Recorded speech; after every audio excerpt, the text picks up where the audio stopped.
शोषितों वंचितों के जीवन में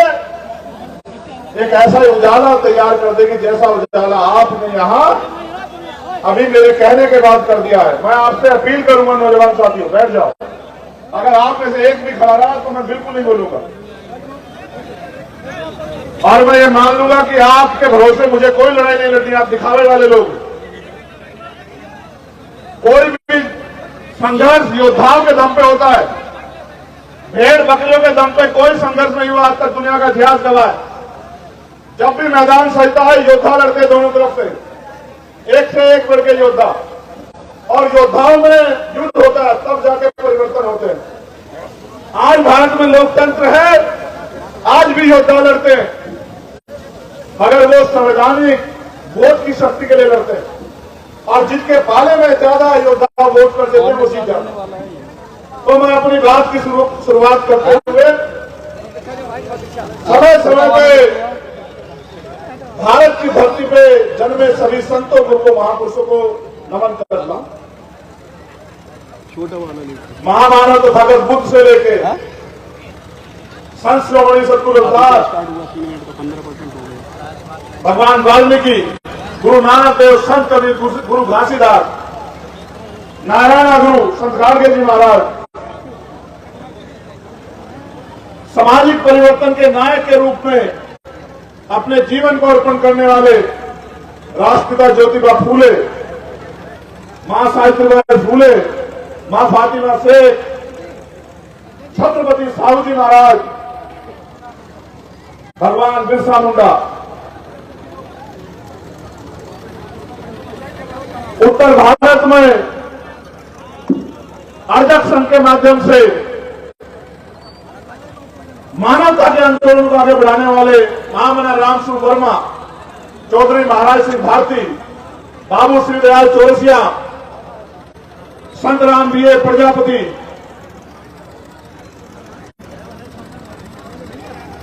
जननायक कपूरी ठाकुर, बाबू जगदेव प्रसाद कुशवाहा, मान्यवर दीना भाना वाल्मीकि साहब, सर छोटू राम, विश्वधन डॉक्टर बाबा साहब अम्बेडकर और मान्यवर काशीराम साहब को नमन करता हूं। और इस मंच पर उपस्थित हमारे राष्ट्रीय सचिव चौधरी अमर सिंह जी,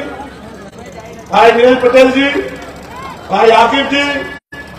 हमारे समस्त नेतागण जो इस मंच की शोभा बढ़ा रहे हैं, और इस आयोजन के जो आयोजक कमेटी है उनका भी दिल की गहराई से धन्यवाद करता हूं। पूरा दिन हो गया आपको इंतजार करते हुए, रात हो चुकी है, लगभग 8 बजने वाले। मैं आपके प्यार, विश्वास, धैर्य और समर्पण को जितनी भी बार धन्यवाद करूं कम, लेकिन जो बात मैं आपसे कहना चाहता हूं, जिसके लिए आज हमने संविधान बचाओ, आरक्षण बचाओ संकल्प यात्रा निकाली और जो प्लान हम पूरे देश में कर रहे हैं, उस खतरे से वाकिफ कराना मेरी आपको जिम्मेदारी। समाज साथियों, भारत में वंचित वर्ग के लोगों को कोई भी अधिकार मांगने से, रोने से, चिल्लाने से, हाथ फैलाने से नहीं मिला। समय समय पे इसके लिए हमारे महापुरुषों ने कुर्बानियां दी, जिनके नाम मैंने लिए, उन्होंने सबने अपना जीवन, अपने सुख सुविधाएं त्याग कर मानवतावादी आंदोलन को मजबूत किया, अंधविश्वास, पाखंडवाद के खिलाफ आंदोलन चलाया और उसको असली ताकत के रूप में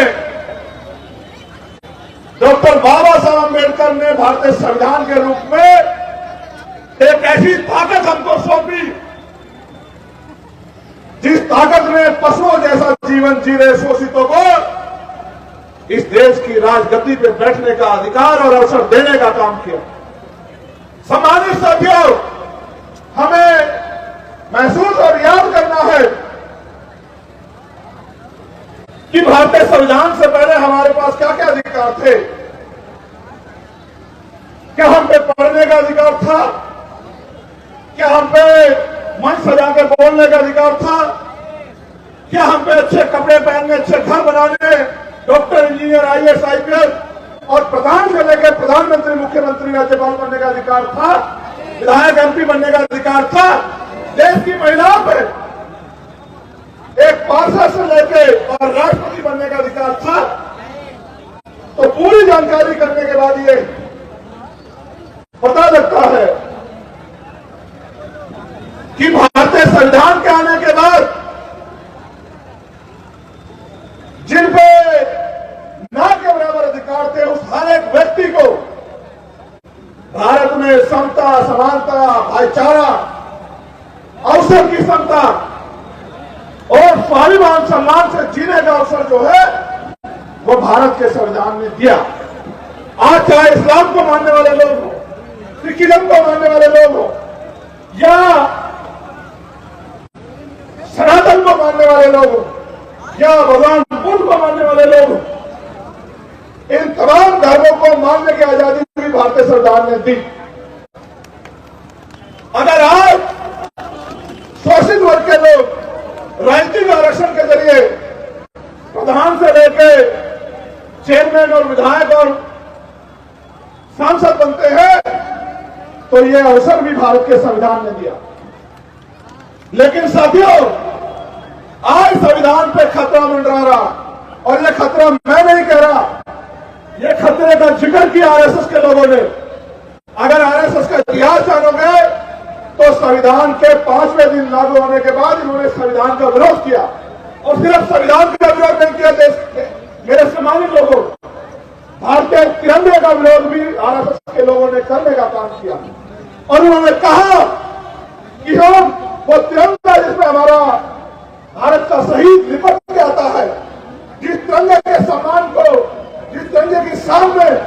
हम गौरव से सलूट करते हैं कि वो तिरंगा हमारा देश का राष्ट्र ध्वज नहीं है, ये आरएसएस के लोगों ने कहा। आज प्रधानमंत्री के आर्थिक सलाहकार समिति के अध्यक्ष ये कहते हैं कि भारतीय संविधान को बदल देना चाहिए। तो हमें यह समझना पड़ेगा कि आरएसएस और बीजेपी हमारी वोट के जरिए सत्ता में आके भारतीय संविधान को कुचलने का काम कर रही है, उसको खत्म करने का काम कर रही है, इस देश के संविधान की मूल भावनाओं को बर्बाद करने का काम कर रही है।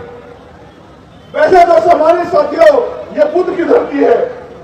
और बुद्ध शांति के प्रतीक है, लेकिन मुझे ऐसा लगता है कि आज भगवान बुद्ध के शांति की धरती से हमें क्रांति की शपथ भी संकल्प लेना पड़ेगा। क्योंकि सामान्य साथियों, बाबा साहब अम्बेडकर ने भी कहा कि जिस कौम का नौजवान जीते जी अपने समाज के अधिकारों की लड़ाई नहीं लड़ता, वो जीते जी भी मरे हुए के समान होता है। मैं जब अपनी बात रखता हूं तो कई तरह समझाता हूं,